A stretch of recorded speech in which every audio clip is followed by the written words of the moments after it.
많이 존재합니다. 자, 그러면은 시작해 보겠습니다. 베르나르 베르베르가 쓴 잠, 제목이 잠입니다. 잠 소설. 요것을 읽고 민경호. 독자 입장에서 잠을 소재로 한 소설을 읽는다는 것은 호기심 가득한 도전이 될 뿐 아니라 작가의 상상력이 어디까지 닿을지 예상하는 흥미로운 일이기도 하다. 작가는 기억이라는 소설에서 최면을 통해 자신의 전생과 만난다는 설정을 했던 반면에 잠에서는 잠을 통해 미래와 과거의 자신과 만난다는 설정을 한다. 일반인들의 상상력이 닿기 어려운 영역까지 작가는 상상의 날개를 펼친다. 다소 허무맹랑하고 뜬금없어 보이는 설정이 좀 과하지 않은가 하는 생각이 들다가도 이내 스토리에 빠져들게 하는 묘한 매력이 있다.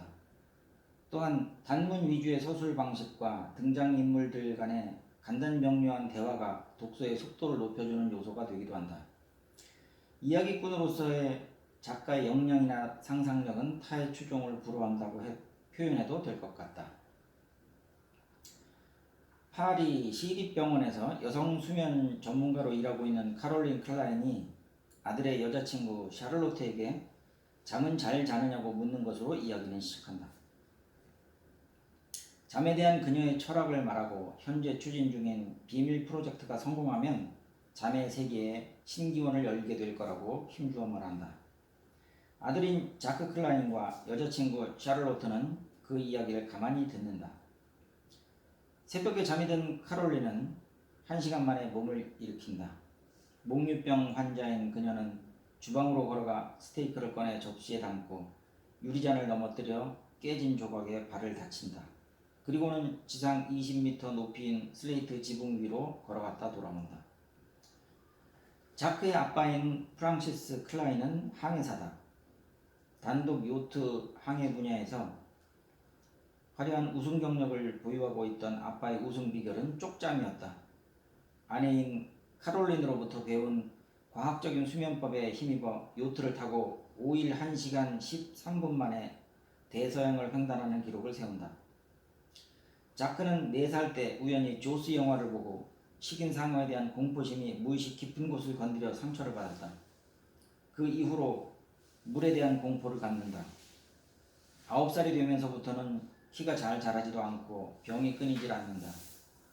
올바른 수면법을 통해 병을 치료하기 위해 엄마는 자크에게 수면의 1에서 5단계를 설명해주고 숙면을 유도해준다. 그 노력 덕분에 아들은 차츰 나아져 정상으로 회복된다. 꿈속 여행을 더 가르칠 필요가 있다고 생각한 카롤린은 5번째 단계인 역설 수면에 대해서도 알려준다. 4단계에서는 발가벗고 있거나 적에게 쫓기거나 이빨이 빠지는 꿈을 꾸지만 5단계에서는 하늘을 날고 사랑을 나누고 적을 물리치는 꿈을 꾼다고 말해준다. 자크가 13살이 되던 해 아빠인 프랑시스는 단독 요트 항해 세계 일주 신기록에 도전하지만 실패하고 상어에 물어뜯긴 시신으로 발견되었다. 그 이후 아들은 이불에 오줌을 싸는 야뇨증이 생긴다. 카롤린은 아들의 야뇨증을 치료하기 위해 유도몽을 시도해본다. 최면술사가 대상자에게 최면을 걸어 전생을 말하게 하듯이 엄마는 아들이 자는 동안 꿈 내용에 개입해서 올바른 방향으로 유도하는 유도몽으로 야뇨증을 치료한다. 자크가 17살이 되어 바칼로레아를 우수한 성적으로 통과한 날 새벽에 괴이한 소리에 잠이 깬다. 폭발음이 들리는 주방으로 간 자크는 엄마를 발견한다. 엄마가 DVD 디스크에 버터를 바르고 햄과 치즈를 얹어 전자레인지를 돌리고 있다. 레인지 안에서 불꽃이 사방으로 튀고 연기가 뿜어져 나온다. 목류병 증상이 나타난 것이다. 아들로부터 새벽에 일어난 일에 대해 들은 엄마는 다시는 이런 일이 없을 거라고 맹세한다. 의대생이 된 자크는 낮잠 카페라는 곳을 알게 되고 영화를 전공하는 샤를로트를 거기서 만난다. 둘은 퐁텐블로의 빌라에 있는 샤를로트의 집으로 향한다. 식사를 하고 영화를 보고 정사를 나눈다. 이윽고 잠든 샤를로트가 괴로워하며 심한 잠꼬대를 한다. 잠에서 깬 그녀가 악몽에 대해 이야기한다. 9살 때 엄마가 돌아가신 후 아빠가 크리스틴이라는 여자와 재혼했고 그 새엄마가 요구르트 통을 샤를로트에게 보여주었다고 한다. 새엄마는 자신이 유산한 태아를 요구르트 통에 담아 샤를로트의 얼굴에 들이밀면서 샤를로트를 진저리치게 싫어한다고 말했다는 것이다. 그 이후로 그런 악몽에 시달린다고 말한다. 이 말을 들은 자크는 샤를로트가 유도몽을 꾸게 한다. 그녀를 괴롭히던 악몽의 기억을 다른 행복한 기억으로 대체시켜 다시는 똑같은 악몽에 시달리지 않게 해준다. 엄마가 말했던 비밀 프로젝트를 실행하는 날이 되었다. 엄마는 아들에게 전화를 해서 병원으로 불러들인다. 일반적으로 알려져 있는 잠의 단계는 역설 수면인 5단계가 끝이지만 이제 6단계를 실험할 차례다. 실험실에는 인도 바라나시 출신의 요가 수행자인 아킬레시가 대기하고 있다. 5단계를 지나 6단계까지 내려간 아킬레시는 다시 5단계로 올라오지 못하고 싸늘한 시신이 되어버린다. 실험에 참가한 사람들은 비밀을 다짐했지만 이튿날 최대 일간지 1면에 의료사고 소식이 실린다. 카롤린은 수면 내과 과장인 자코메티 앞으로 불려가고 둘은 심하게 다툰다. 카롤린은 그 이후로 사라져버리고 자크는 경찰서에 실종 신고를 한다. 자크는 엄마가 실종된 후 불면증에 시달린다. 도박 중독자들, 섹스 중독자들이 모이는 회합에 참가해서 자신의 불면증에 대해 이야기한다. 참가자들 모두 자신의 이야기를 털어놓는데 거기서 철학을 전공하는 대학생 쥐스틴을 알게 된다. 자크가 꿈을 꾼다. 붉은 모래섬에 와 있는데 머리가 희끗희끗한 남자가 다가온다. 28살인 자크 앞에 20년 후에 자크가 나타난다. 엄마가 추진했던 수면 6단계가 성공해서 48살인 자크가 28살인 자크 앞에 나타난 것이다. 그가 엄마에 대해 이야기해준다. 엄마는 말레이시아의 세노이족과 함께 살고 있다고 전한다. 그들은 깨어있는 시간보다 잠자는 시간에 훨씬 가치를 부여하는 사람들이며 엄마는 수면에 대해 그들에게 배울 것이 있어서 그곳에 갔다고 한다. 그들과 엄마는 현재 위험에 처해 있으니 빨리 가서 도와주라고 말한다. 하지만 젊은 자크는 가지 않겠다고 저항한다. 48살 자크가 손가락을 튕기자 28살 자크는 수면 마비 상태가 된다. JK28이 엄마를 구하러 가도록 하기 위해 JK48이 물리력을 행사한 것이다. 이윽고 JK28이 반시체 상태가 된 것을 알게 된 쥐스틴과 파트리크는 JK28을 물에 던져버리려 한다. 결국 다급해진 JK28은 엄마를 구하러 가기로 약속하고는 JK48에게 도움을 요청한다. JK48은 JK28이 5단계, 4단계, 3단계, 2단계, 1단계를 거쳐 꿈을 깰 수 있게 도와준다. JK28이 꿈을 깨자 쥐스틴과 파트리크는 도망간다. 엄마를 구하기 위해 말레이시아 쿠알라룸푸르에 도착한 자크는 프랑스 대사관을 찾아간다. 대사관 직원인 문화 담당관은 프랑키라는 기자를 소개해준다. 프랑키는 세노이족을 통해 자신의 병을 고칠 방법을 찾아낼 수 있지 않을까 하는 기대를 하고 말레이시아에 취재를 왔다고 한다. 아편 중독자이기도 한 그는 길을 가다가도 갑자기 쓰러져 잠이 들어버리는 기면증을 앓고 있다. 자크와 프랑키는 코끼리 2마리를 빌려 타고 세노이족이 있는 곳으로 향한다. 세노이족들이 있어야 할 밀림엔 나무가 없고 벌목한 흔적만 보인다. 농장 근처에 있는 일꾼에게 물어보니 세노이족은 벌목꾼들을 피해 동쪽으로 떠났다고 한다. 두 사람은 코끼리에서 내려 자전거를 타고 동쪽 해안으로 달린다. 어부의 오두막을 발견하고는 거기에서 살고 있는 노인에게 세노이족의 행방을 묻는다. 1년 전에 300명 정도의 원주민들이 짐을 싸들고 해변에 와서 사흘간 야영한 후 큰 배가 와서 그들을 모두 싣고 갔다고 한다. 뚱뚱한 금발머리 서양 여자가 세노이족의 우두머리 같았다고 한다.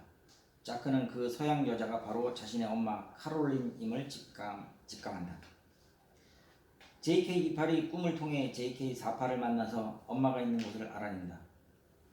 자크와 프랑키는 쌍동선을 타고 엄마가 있다는 섬으로 향한다. 자크는 JK48이 미래를 말해주던 것을 떠올리면서 프랑키에게 묻는다.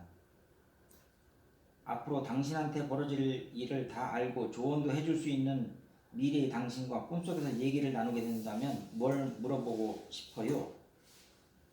아무것도 묻지 않을 거예요. 나 혼자 실수도 해가면서 마음대로 살겠어요. 옆에서 정답을 귀띔해주는 사람이 있으면 시험 보는 재미가 있을까요?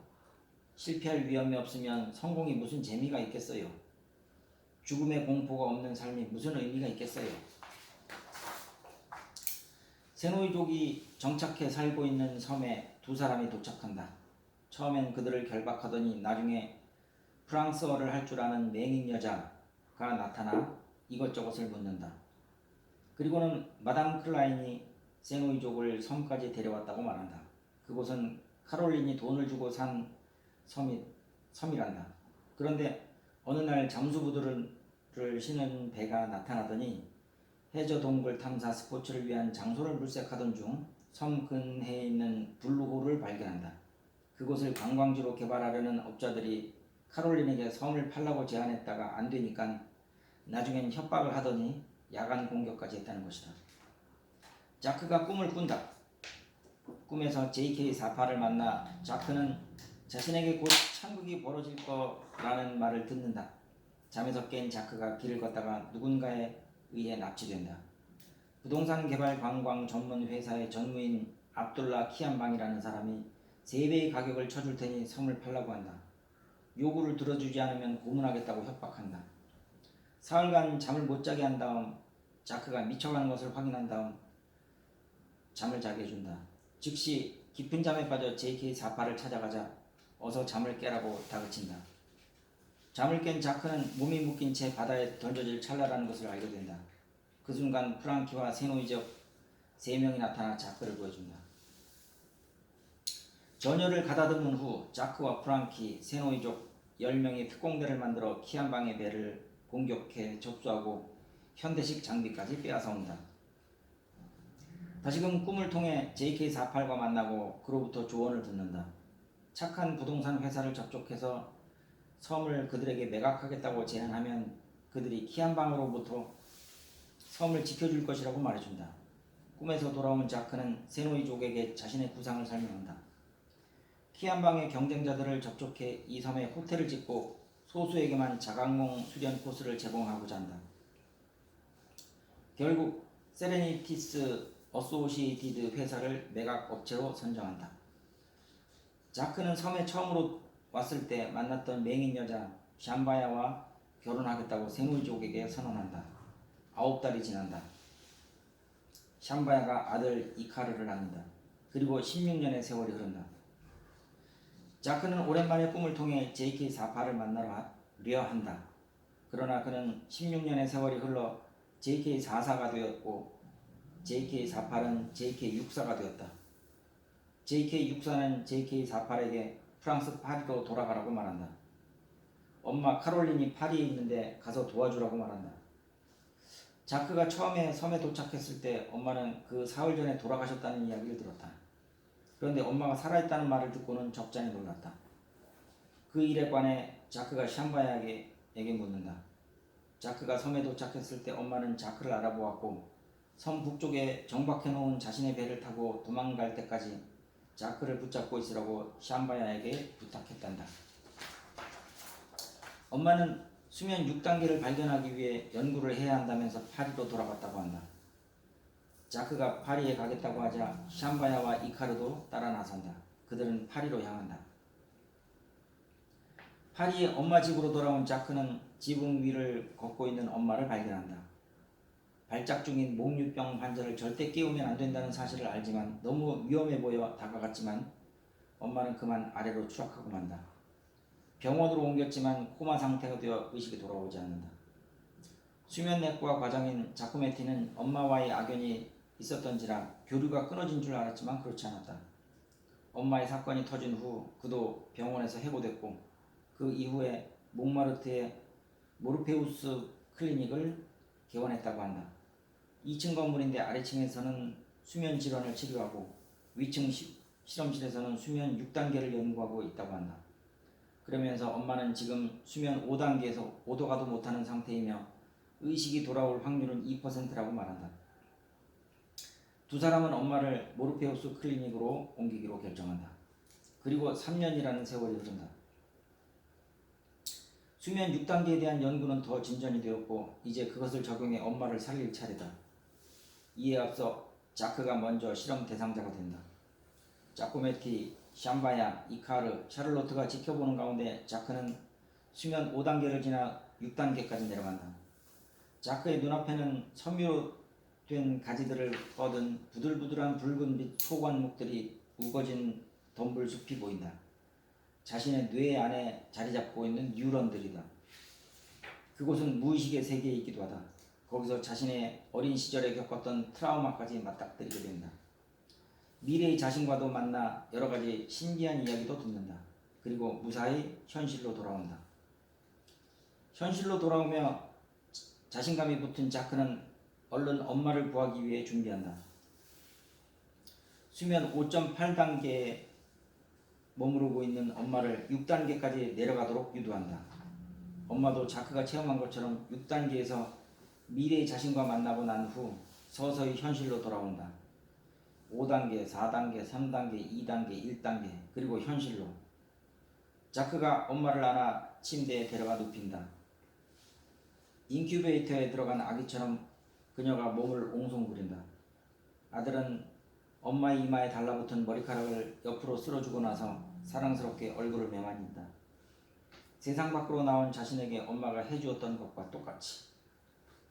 이 책에서 보여준 작가의 상상력은 일반적인 상상력의 한계를 뛰어넘은 듯하다. 아무도 생각해보지 못했을 법한 소재와 방식으로 이야기를 풀어나가는 능력에는 찬사를 아낄 필요가 없다. 그만큼 독창적이고 신선하다는 평가가 가능하다. 앞으로 이어질 작가의 활동이 더욱 기대된다.